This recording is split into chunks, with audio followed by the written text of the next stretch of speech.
Hello and welcome back to another episode of Advanced RC Adventures. A2RC here. This is a channel where we investigate, explore, build and explain, upgrade and advance Nitro RCs to another level. Come start a new adventure with me. Today we have another Nitro engine overview for you today. This is a completely rebuilt OS 12 CV Hyper with a lot of brand new components and goodies sealed here in the bag. On an earlier episode, we showed a brand new in-box 12 CV Hyper with a gold head and gray body, which is nowadays one of the more rare color combinations for that size engine. Let's break this thing open and have a little discovery and some fun along the way. So this is a brand new engine. Well, I should say it is a rebuilt brand new engine. Have our desiccant bag here. It's good if you're going to do long-term storage for these engines and you're going to have them sealed. Put that desiccant bag in there to help keep moisture away. Let's take a little overview, a little walkthrough around this engine. This is another rebuilt engine where I had to find components all over the country and all over the world. For example, bearings came from Utah. Rebuild carb seals came from all over the country. The block is reused, but it's completely polished. We'll talk about that. And this beautiful, pretty rare nowadays, red CV Hyper head came all the way from Australia. So like all of our engine overviews, we're gonna take off the carb here, have a little conversation, pop off the back plate and head, and discover what she has inside. These use a standard 6mm pinch bolt, so we're going to pop that off first. Push in your pinch bolt, give it a little wiggle.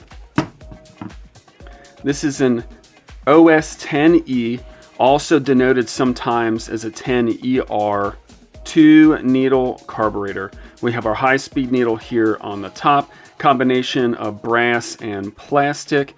We have our low-speed needle here on the side. This is a rotary carb. Again, all brand new seals, new dust boot for the barrel. The body itself has been polished. Notice here we have some threaded holes, and this is a good example and an opportunity to kind of share some information with some newer folks that may not know. OS did make these carbs to fit blocks or engines similar to the Toki style 12E and 15FE engines where those carburetor bolts would go into. But if you have a standard neck here on the carb with a standard pinch bolt, you can simply use it. The seal is right here at the base of the carb, and so the pinch bolt would just hold on to that carb neck, and that's all you would need to worry about. Let's go down and measure the carb bore. This is a 6mm bore. And another subscriber some time ago was really curious about these carburetor necks. You may not be able to find exact carburetors depending on the diameter and sometimes the length of the neck to fit all engines or specific engines, but just like I do for a lot of the head and back plate bolts that give them a measure, let's go ahead and measure this carburetor neck as well. So this is what's considered a 10mm neck carb, and it has just about 9mm in depth. There are some carburetors that are a little bit longer and a little bit shorter, and it's really just going to depend on how deep that bore is. If you have a neck that's a little bit shorter but will seal properly, that's okay. But you have to be careful. If your carburetor neck is too long, it'll actually stick out of that bore here and you won't have a proper seal. So that's just a little bit of info for our 10E carb. Let's pop off this back plate and take a little look at our internals.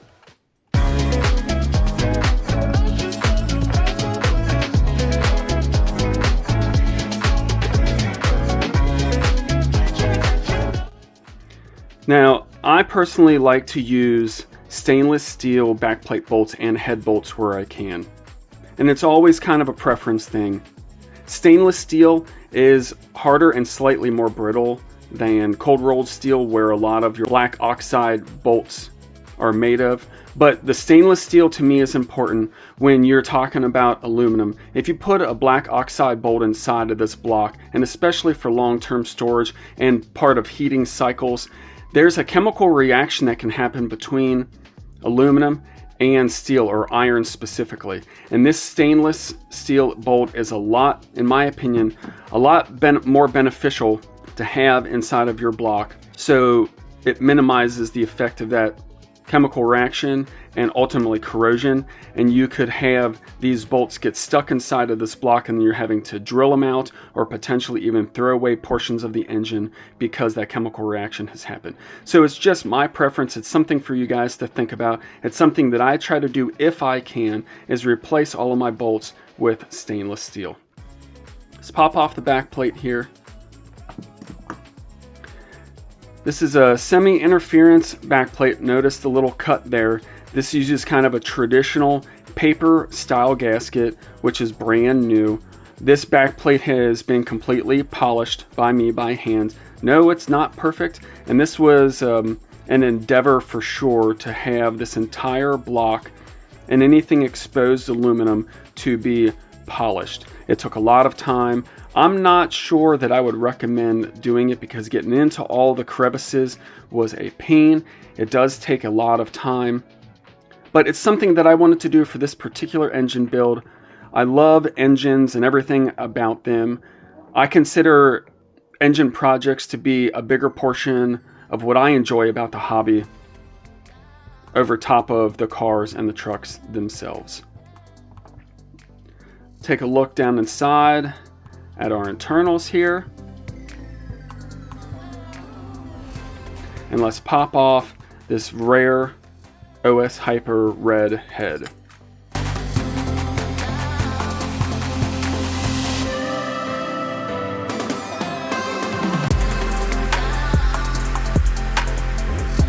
Set the block down for a moment, take out these head bolts. Let's give the head bolts a little measure. These are an M2.5 bolt, and they are 12 millimeters long. Again, these are a stainless steel. It's only an M2.5. I would love to have an M3 on every single engine, but for the power output of these 12 CVs, it's pretty adequate. Let's go ahead and measure the back plate bolts as well. These are an M2.5 as well, for folks that seem to always be interested. And these are an 8 millimeter long backplate bolt, which is a little bit longer than your standard 6 millimeters in length. So as I mentioned, this head, now I'm in the States, this head came all the way from Australia. It survived its life all the way to now. Still had a decent looking bag. I had to get a new head shim for it. But this is what I consider a bi-directional head. Airflow can go in through one side and out the other, but it cannot go through other directions. So only one way in and one way out. But this is a CNC head. Many ribs and shine cuts there, and these are lightweight. The biggest contributing factor between a standard CV and a CV Hyper was the head itself. The heads are CNC aluminum out of a billet block. They're a lot lighter, and it helped to reduce the overall weight of the engine and increased the cooling capacity. That's a beautiful Hyper head right there. Let's go back to the block. Our sleeve wants to pop out, but we'll take a look at that here in just a second. Let's rotate our piston around. Let's pop out our piston. Let's take off this prop nut here in front and what some people call the drive washer. This is a standard style crank. Let's pop it out of here. And let's talk about this crank here real quick. Standard style has the two flats on either side. So OS did that as well as Toki for some of the more ready to run style engines. We have a nice balance lobe that's cut out here, and the induction window is fairly small but very standard for these CV engines. I did do a small modification and open up the window slightly. We didn't mess with the timing of the engine, but for flow, we ground down the sides here to make that induction window a little bit larger. And then let's give that induction bore a little measure. This is a 6.5 induction bore, which is pretty standard and fairly sufficient for these 12 CV engines. So let's take a little walk through around the block. This block started its life as one of the dark gray 12 CV blocks. It was completely stripped of its color and then hand sanded and polished all the way around. I then went ahead and I filed the embossment here flat, and then put on some red paint just to have that pop with that red head. All the little nooks and crannies was very difficult to do. No, it's not perfect, but it's definitely a fun display piece to show one of these great OS vintage engines.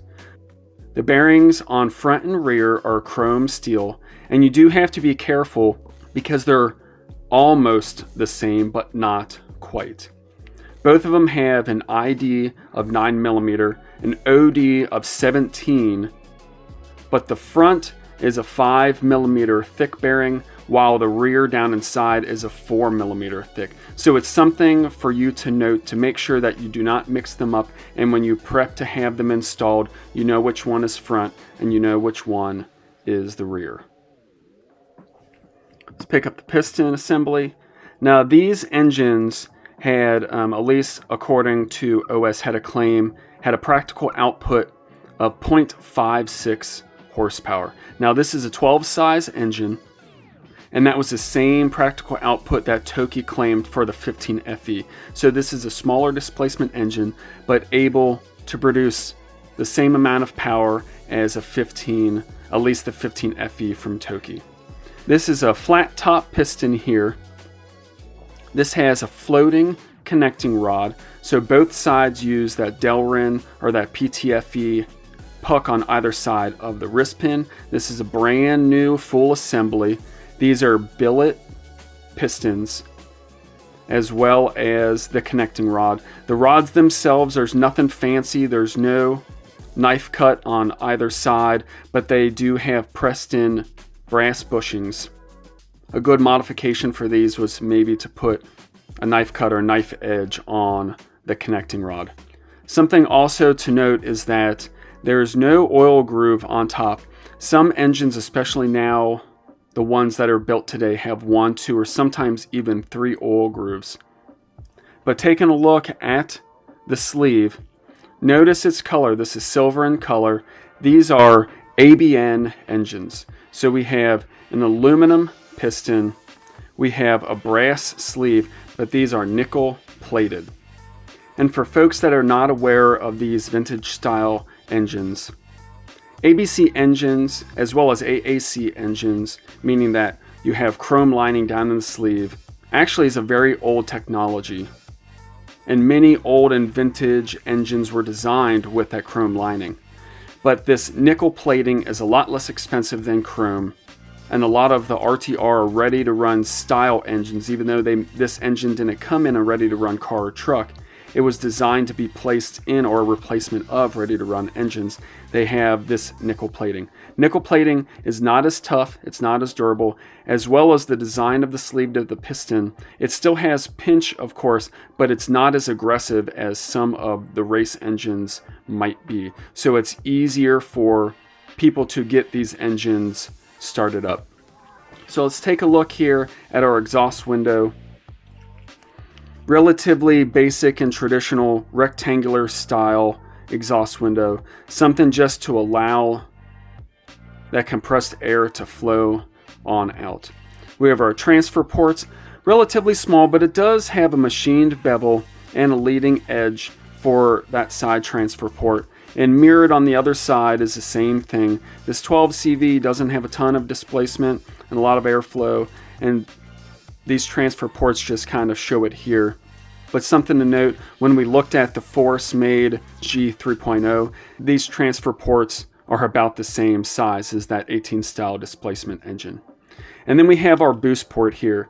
This boost port for the 12CV is definitely a little bit smaller, but this is one of those hidden style boost port designs. So if we look here at the piston, we have a hole. The way these boost ports work is that the airflow is going to go underneath that piston, come out of that hole, and then depending on where it's at in its stroke, it's going to expose the boost port here on the sleeve and allow for that flow to come up and in between the wall of the block and up into that cylinder chamber here. If you're interested to learn more about these hidden style boost port designs, feel free to check out the 15FE boost port engine overview. These are definitely great vintage style engines, definitely worth rebuilding and keeping in your collection.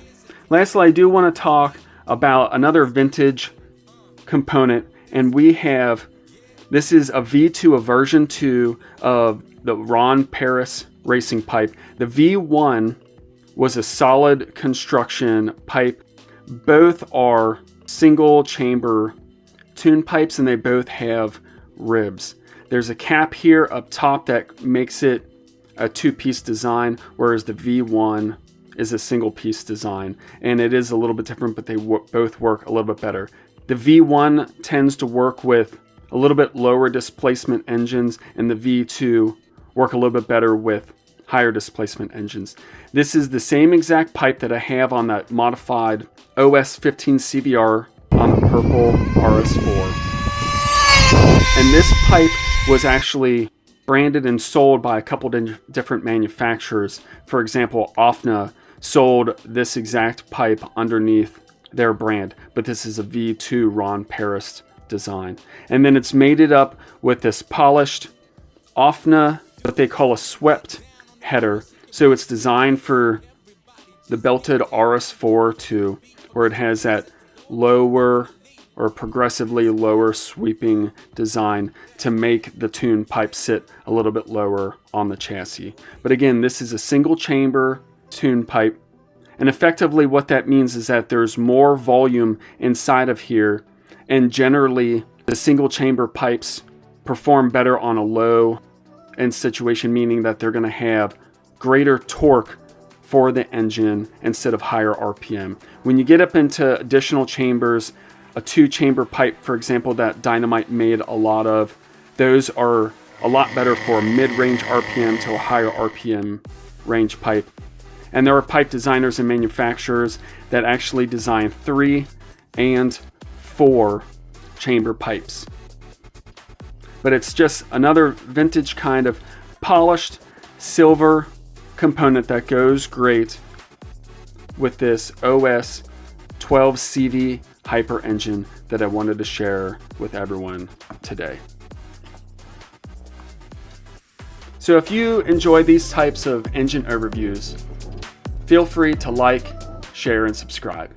And if you like 10 scale, Nitro, and especially touring cars, then this is the place to be. And thanks for taking the adventure with me.